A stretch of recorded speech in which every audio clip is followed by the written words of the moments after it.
Kill Bill went from being an unknown rapper to one of the most talked about names on Chicago's West Side almost overnight. But the big question is he really a shooter with over 10 bodies, or is this just internet clout and street mythology? Today, we're breaking down the story behind the rumors, the beefs, and the rise of Kill Bill. Kill Bill is from the west side of Chicago and claims a set called Baby T Blood Gang, also known as BTBG. Years ago, the group went by Ascano Gang. But after a member named Baby T was killed, they renamed the crew in his honor and allegedly started applying serious pressure on their rivals, further cementing his reputation as the deadliest figure in Chicago right now. I don't like your brother and all that being locked up. I think I read somewhere where it said like your little brother passed away or something like that. His birthday just passed yesterday. And you speak on like how losing him felt or like the impact it had left on the hood. On stuff like it really like on stuff like he died at school. On stuff crazy, he died at school, and it's crazy because I was talking to him like I had my son. So like on stuff, you know, he loved my son. On stuff great, he loved that. They both was bad. On stuff great, they both hard headed. They act like I see why they like each other so much. But on stuff like the that got in the band got out of school in September. Like September 2022. On third grade, I told him transfer from the school. My mama told him transfer. His mama told him transfer. He didn't. He ended up going back to the school on third. So the day he passed away, we on the phone. He walking through the hallway. I tell him like, why you just going like like on third like come to my house on third grade. But like on third leave the school, go back for night school. He didn't want to. And on third like I ain't gonna cut that little hot as he was bad. He was 15. I'm gonna keep on it. He was, man. He was out here. He spanked more in a lot of room. Right now, police are searching for the gunman who shot and killed a 15-year-old boy just blocks from his high school. It happened shortly after class was dismissed at Michelle Clark High School on the west side. CBS 2's Andrew Ramos joins us now live from Austin. And Andrew, a lot of students there still rattled. That's right, Joe. Rattled and very much taken aback by the police presence that has been outside the school for a good part of the day. Now, as far as the victim's family goes, tonight they are searching for answers. It hurts my heart because we always have to have some type of police officer in our lives, and it's not in a good way. Students at Michelle Clark Magnet High School on the west side react to the added layer of security outside their school Wednesday morning, a day after one of their own lost their life to gun violence just feet away from the school. The victim was identified as 15-year-old Kevin Davis Jr. Police say the student, who had just left the school and was headed home, was shot multiple times along Harrison Street. He was rushed to a nearby hospital where he later died. It's sad that students can't really come to school and leave and come home, you know what I'm saying? That's really sad. The victim's mother, surrounded by family and friends, met with school administrators Wednesday in what was described as a contentious meeting. She did not want to speak to reporters. Meanwhile, the Chicago Police Department now stepping up its efforts to finding who is responsible for the shooting death of Davis, described by peers as a nice guy. Detectives were seen scouring the area looking for possible surveillance footage that could help solve the case. Police are vowing justice. Everybody is coming together to ensure that whoever did this incredibly tragic event is arrested and prosecuted. With Davis now becoming the 35th child to die from gun violence this year, according to Chicago police, senior Samai Hughes is making a simple plea. Please stop shooting. Let us graduate in peace. That's all I gotta say. Police are now turning to the public for any tips in this case. If you saw something or you know something, they like to hear from you. But now we are live in the Austin neighborhood. Before the streets, Kill Bill was into sports. He played basketball and football, and at one point seemed focused on athletics. But according to him, someone close told him he was too small to ever go pro. After that, he started drifting deeper into street life. His younger brother, KJ, followed a similar path.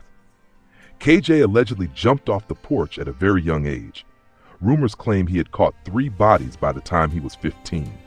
Some people say that's exaggerated, but one thing most agree on is that KJ was active and heavily involved in BTBG's conflicts. BTBG has enemies across the West Side.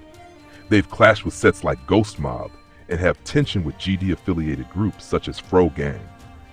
According to Kill Bill, his brother KJ had already put in work against Fro Gang before turning 16.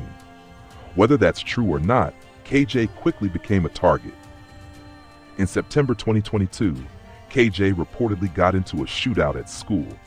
Kill Bill allegedly told him to transfer and stay away from the drama, but KJ stayed. Just months later, rivals caught him leaving school and shot him to death outside the building. Kill Bill said he was on the phone with KJ while he was walking through the hallway earlier that same day. He didn't know that would be the last time he'd ever speak to his little brother. By that point, rumors already linked Kill Bill to violence. But losing KJ allegedly pushed things to another level.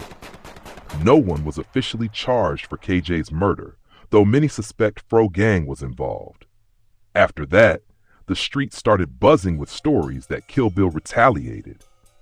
In December 2022, rumors spread that he slid on a Fro Gang member named Gucci.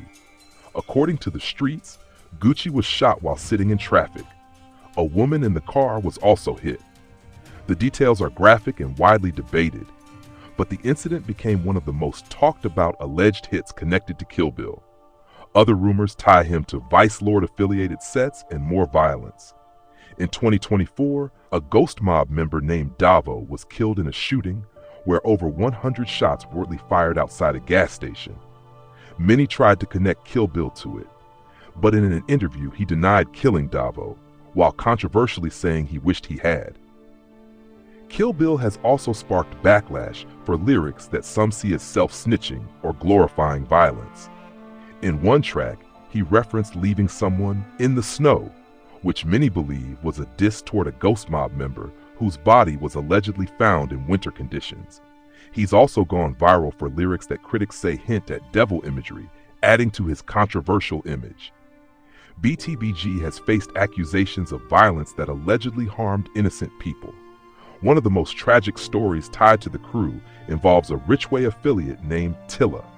Tilla had been dissing BTBG online. In 2021, shooters opened fire on his vehicle while he was with his daughter. Tilla survived, but his daughter was killed. No one was officially charged. Rumors circulated that Kill Bill and other BTBG members were involved, but nothing was proven. The online back and forth made things worse. DMs were leaked, accusations of snitching were thrown around, and the situation spiraled publicly. Despite all the street controversy, what really pushed Kill Bill into the spotlight was his link-up with DMG Lil Deuce. Around 2020, Kill Bill connected with Lil Deuce in the studio. At the time, Kill Bill wasn't fully focused on rap, but the relationship grew. They started moving together and eventually formed a crew called DMGG. Through Lil Deuce, Kill Bill built connections with bigger names like Lil Zay Osama. After receiving cosigns and stage appearances, his buzz started rising fast, but the alliance also pulled him into new conflicts. Lil Deuce had his own reputation in the streets, with rumors claiming he was responsible for multiple shootings. In 2025, Lil Deuce was shot and killed while leaving a gun offender registry office during a routine check-in. He was reportedly shot in the head in broad daylight. Some believe it was retaliation. Others say it may have been a backdoor setup. Nothing has been confirmed. His death was another major loss for Kill Bill, who said he was on the way to a friend's funeral when he got the call that Lil Deuce had been shot, and then later learned he had died. The situation created tension between multiple crews, including BVC and DMG. Old murders resurfaced. Allegations about who killed who started spreading again. Social media turned into a war zone of diss tracks and threats. More recently, rumors have even tied BTBG to the killing of THF Zoo, though nothing has been proven. Kill Bill stirred controversy by mentioning Zoo in an interview in a way that many interpreted as disrespectful. Now, Kill Bill is blowing up on social media. Some claim he's up 12 hats, though there's no official proof tying him to most of the bodies people mention. The internet keeps attaching his name to every new murder on the West Side. He's leaned into the controversy at times, clowning situations online, and even calling out YouTube bloggers for spreading what he says are lies about him. At the same time, bigger artists have shown interest. Kodak Black liked one of his posts, and fans speculate that a collaboration could take his career to another level. The real question is what happens next. Chicago has seen shooters with double-digit body counts before, but it's also seen countless young men crash out before reaching their full potential. If Kill Bill focuses on music and distances himself from the street politics, he could turn the attention into a real rap career. But if the rumors are true, and he keeps moving the way people say he does, the streets don't usually give second chances. In Chicago, the spotlight can turn into a target overnight. Kill Bill went from being virtually unknown outside his neighborhood to becoming one of the most controversial figures associated with Chicago's West Side drill scene. To the mainstream audience, his rise seemed sudden. One day he was just another local rapper, and the next, his name was circulating across TikTok clips, YouTube breakdowns, and Reddit forums dedicated to Chicago street politics. Within those online spaces, he's often described as a feared shooter with a growing body count attached to his name. Whether those claims are rooted in fact or exaggerated through internet storytelling is still debated, but there's no denying that his reputation spread fast and far beyond his immediate environment. Much of Kill Bill's identity is tied to the crew he represents. Baby T Blood Gang, commonly referred to as BTBG. The group is said to be affiliated with traveling Vice Lord roots and operates primarily on the west side of Chicago, around the Chicago and St. Louis corridor in the Humboldt Park area. Online discussions often portray BTBG as one of the more aggressive and controversial sets in that section of the city. According to street lore shared across forums, the crew didn't initially form as a hardened, violent organization. In its earliest days, it was described as a tight-knit group of friends involved in smaller-scale crimes, things like fraud schemes, robberies, and carjacking. The tone reportedly shifted after the death of one of their early members, Baby T. His killing during a robbery attempt became a turning point. In response, the group adopted his name, rebranded as Baby T Blood Gang, and allegedly escalated their activity, leaning heavily into retaliation and reputation building. Over time, BTBG accumulated losses of its own. Names like Baby T, KJ, BZ, and 23 are frequently mentioned in online gang encyclopedias and discussion threads as fallen members. The repeated cycle of deaths and retaliations added to the group's hardened image and deepened its rivalries across the West Side. Each loss intensified the pressure between BTBG and opposing sets, creating an environment where reputation and retaliation became intertwined. Before the notoriety, though, Kill Bill's life reportedly looked much different. He was described as a regular West Side kid who played basketball and football and carried himself like someone chasing athletic dreams. For a time, sports seemed like a potential path out. But according to his own accounts and neighborhood stories, a comment from someone close to him telling him he was too small to ever go pro became a pivotal moment. Whether that statement alone changed his trajectory, or whether it simply accelerated something already in motion, is unclear. What is clear is that he gradually distanced himself from athletics and leaned further into street life, a shift that mirrors the experiences of many young men growing up in neighborhoods where opportunities feel limited and survival instincts are prioritized early. His younger brother, KJ, followed closely behind him. Online conversations portray KJ as active in the same conflicts and deeply involved in the crew's rivalries. Some posters claim he had already been involved in multiple shootings by the time he was 15 years old, though those allegations remain unverified and heavily debated. Even skeptics, however, acknowledge that KJ had developed a reputation significant enough to make him a marked target among rival crews. The defining tragedy came in late 2022. KJ was reportedly killed shortly after leaving school on the West Side. Accounts circulating online suggest that rival affiliates associated with K-Town gangster disciples caught him outside, and shot him.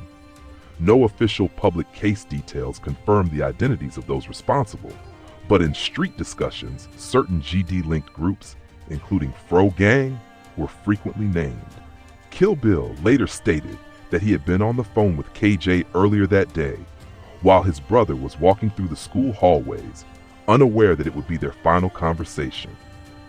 The emotional weight of that moment became a recurring theme in how people interpret his subsequent actions and lyrics. After KJ's death, rumors of retaliation began to surface almost immediately. In December 2022, online chatter alleged that a Fro Gang affiliate known as Gucci was shot while sitting in traffic, with a woman in the car also struck by gunfire. The details described in forums are graphic and unverified, but the story circulated widely and further amplified Kill Bill's reputation. No official reporting has conclusively tied him to the incident, yet in online spaces, the event is often discussed as part of the broader retaliation narrative. By 2024, Kill Bill's name was again being linked to another high-profile shooting, this time involving a Ghost Mob affiliate known as Davo. Reports within online communities claim that over 80 to 100 shots were fired outside a gas station during that incident. Kill Bill publicly denied personally killing Davo in an interview, though he controversially added that he wished he had. That statement only intensified debate, fueling speculation and criticism simultaneously. These types of disputes, partial denials mixed with provocative language, are common in the drill scene, where image, intimidation, and lyrical bravado often blur with real-life conflict. BTBG's conflicts extend beyond just one rival. According to community discussions, the crew has ongoing tensions with Ghost Mob, Richway, THF affiliates, BVC, and various GD-associated groups such as Beam Team and Chain Gang. These rivalries are not limited to diss tracks or online insults. They reflect deeper neighborhood divisions, long-standing grudges, and cycles of retaliation that stretch back years. Several tragic and controversial incidents have also been linked to BTBG through rumor. One story involves a young girl reportedly killed in a shooting intended for her father. Another centers around a Richway affiliate known as Tilla, whose daughter was fatally shot while he was driving. Online speculation pointed toward BTBG members, including Kill Bill, but no charges or official confirmations have established responsibility. The aftermath played out publicly, with leaked messages, accusations of snitching, and social media back and forth escalating tensions further. These situations added to the perception that the conflicts were spilling beyond intended targets and affecting families and bystanders. Amid all of this, Kill Bill's music career began gaining traction. Around 2020, he connected with a rapper known as DMG Lil Deuce. Their collaboration reportedly led to the formation of a joint circle, sometimes referred to as DMGG. Through Lil Deuce, Kill Bill expanded his network and visibility. Lil Deuce himself was surrounded by rumors of extensive street involvement, including claims that he continued participating in conflicts despite serious leg injuries from previous shootings. Like many figures in Chicago's drill landscape, his legend was built as much through online storytelling as through documented events. In 2025, Lil Deuce was shot and killed in broad daylight while leaving a gun registry check-in appointment. The brazenness of the attack shocked many in the community. Kill Bill later said he was on his way to another friend's funeral when he received the call that Lil Deuce had been shot, and then the follow-up call confirming his death. Once again, a close ally was gone. Rumors about who was responsible circulated quickly, with various rival factions being blamed in different threads, though no definitive public conclusion emerged. Today, Kill Bill exists in a complicated space. His name trends regularly across social media platforms. Memes, breakdown videos, and rumor threads attribute an alleged 12 hats to him, slang implying more than 10 kills, even though there is no verified documentation supporting most of those claims. The numbers appear to be fueled largely by speculation, repetition, and the amplification effect of internet culture. At the same time, His growing visibility has attracted attention from outside Chicago. A mainstream artist like Kodak Black has reportedly engaged with his content online, sparking speculation about potential collaborations that could elevate Kill Bill's career beyond regional notoriety. Yet that same attention increases scrutiny. Chicago law enforcement has historically monitored the overlap between drill music and violent incidents, and artists who gain sudden prominence often find themselves under closer observation. Kill Bill's story sits at a volatile crossroads. On one path, he could channel the attention, focus fully on music, and use controversy as a stepping stone toward a sustainable rap career, following the blueprint of other Chicago artists who escaped neighborhood conflicts through commercial success. On the other path, if the rumors surrounding him reflect deeper involvement in ongoing violence, history shows how quickly rising figures can become casualties themselves. In Chicago's drill culture, the line between myth and reality is thin. Legends are built overnight, but so are targets. Kill Bill's narrative, shaped by tragedy, rivalry, music, and online amplification, exists in that narrow space where reputation can either become an exit door or a countdown clock. As we reach the end of this story, it's important to slow everything down and look at it from a different angle. Strip away the rumors, the diss tracks, the alleged hits, the social media debates. And what you're left with are young men who were once just kids trying to figure life out. Kill Bill wasn't born controversial.